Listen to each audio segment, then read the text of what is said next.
순노루TV.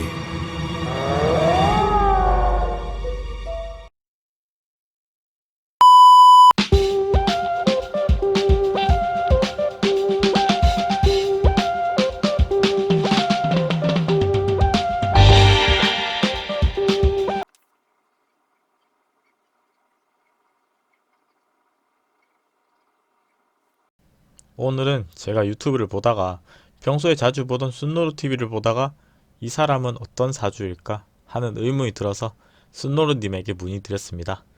그리고 메일이 왔습니다. 사주풀이라 이런 요청은 처음이네요. 크게 상관없지만 제 이름과 기타 정보를 잘 모르시는 상태에서 진행이 가능한 부분인가요? 그 순노루님 고유의 말투로 답변이 왔습니다. 저랑 목소리 톤이 안 맞아서 따라하기 힘드네요. 심지어 저를 걱정해주는, 네, 저 사람 좋은 사람이죠.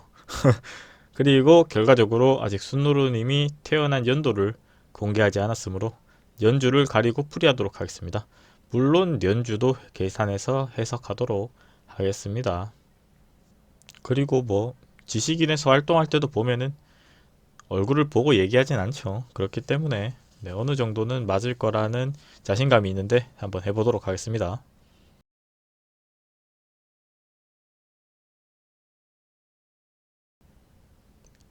이런 명식의 사주입니다.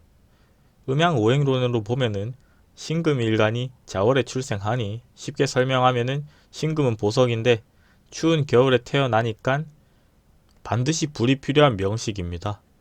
시지에 오화, 일지에 사화가 있습니다. 그리고 화를 도와주는 간목 역시 월간과 시간에 존재합니다. 오행론으로 볼 때는 나쁘지 않은 명식입니다. 그리고 신금일간의 특징은 섬세하고 세밀합니다.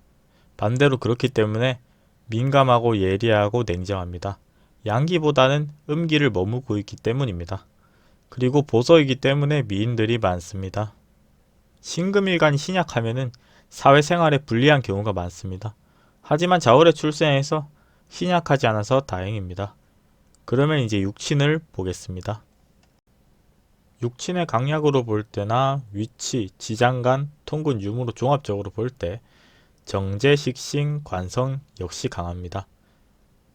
결과적으로 재성도 강하고 관성도 강하고 재간은 일간은 극하는 위치에 있습니다. 식신도 월지에 있으므로 강합니다. 식신 역시 설계하는 역할을 하는 육친입니다. 결론적으로 이 사주는 신강과 신약을 논하자면은 신약사주입니다. 많은 사람들이 용신을 잡을 때 힘들어합니다. 격국으로 볼 때 신금일간이 자월에 출생하니 금수식신격입니다. 식신격이지만 재성이 천간에 2개나 투출하고 있고 금전운이 좋습니다. 이 경우에는 금수식신격의 경우에는 총명하고 다재다능하고 학문의 재능이 유리합니다. 하지만 신약사주이므로 큰 사업은 유리하지 않을 수 있습니다. 그리고 상관이 들어오면 탁해집니다. 금수식신격이라고 무조건 조후로 봐야 돼. 조후용신 이하가 아니라 일주와 시주에 화가 유정하므로 설기도 많이 당하고 극도 많이 받으므로 신약한 일간을 지원하는 인성, 편인정인을 이야기하는 겁니다. 그리고 비겁, 비견과 겁재를 얘기하는 겁니다. 비겁운이 용신이 됩니다. 더 세세히 나누자면은 금운이 용신이 되고 토운이 희신이 됩니다. 그럼 이제 대운 주기를 보도록 하겠습니다. 연간이 음간이므로 역행합니다. 월주에서 그럼 이런 대운 주기가 나옵니다. 10세 이하 개해대운으로 시작하면서 강하게 설기당하므로 초년운이 길하지 않습니다. 이런 경우에는 보통 놀기 좋아하고 공부가 잘 안되는 경우가 많습니다. 10대부터 20대 무렵 임술대운으로 변하지만 아직도 설기당하고 있습니다. 그리고 희신운이 도래합니다. 그렇기 때문에 정인이 생부해주면서 일간이 힘을 받는 형국입니다. 특히 16세에서 20대는 길합니다. 20대부터 30대 무렵 신유대운으로 변했습니다. 결과적으로 금운인 용신운이 천간과 지지에 같이 들어왔습니다. 상당히 길하며 이 시기에는 신금과 유금은 비견에 해당하므로 주변 사람들이 도와준 형국입니다. 영업이나 장사 쪽으로 길하게 풀릴 가능성이 있습니다. 결과적으로 유튜브나 방송도 인지도 싸움이므로 유리할 수 있습니다. 비견이 용신이 되면은 형제나 친구의 도움을 받습니다. 30대부터 40대 무렵 경신대운으로 변합니다. 여전히 경신대운은 역시 금운입니다. 결과적으로 기룬입니다. 겁재에 해당합니다. 겁재가 용신이 되면은 재물 상실 후에 자수성가 사업 성공을 할 수도 있기 때문에 금전 관리 잘 하시고요. 네, 다음 40대부터 50대 무렵 기미대운으로 접어듭니다. 이 시기에는 용신에서 희신으로 변동하지만 길한 기간임은 틀림없습니다. 특히 편인이 강하게 들어가기 때문에 육친은 무시할 수 없습니다. 천간과 지지가 같은 육친일 경우에는 영향력이 강합니다. 그렇기 때문에 어떻게 보면 사주풀이하기 쉬운 사주이고 사주의 영향을 많이 받을 수도 있는 사주입니다.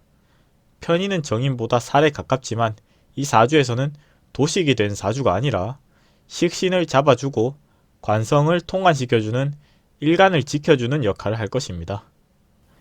편인이 용신이 된 경우에는 명예나 재물을 크게 얻습니다. 50대에서 60대 무렵 50대 중후반부터 운세의 변동이 생깁니다. 결과적으로 수로대운에서 아직 희신의 작용력은 있지만 오화가 들어옵니다.